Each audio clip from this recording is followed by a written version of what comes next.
স্ত্রীকে কখনো মা বাপ সন্তান সন্ততির সামনে কোনো ভুল ত্রুটি হলে শাসন করবেন না।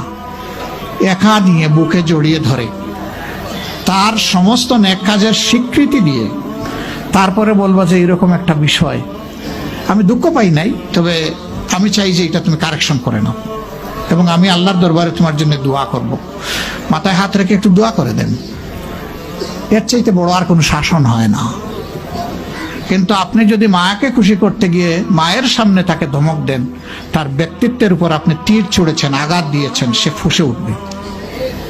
সে বলবে সব উজাড় করে তোমার এই সংসারে দিলাম, আজকে তুমিই না আমাকে এইভাবে বেইজ্জত করলে। সে মানুষ তো, তার মানবিক রিয়াকশন হবে। কাজ করবো না আমরা কেউ।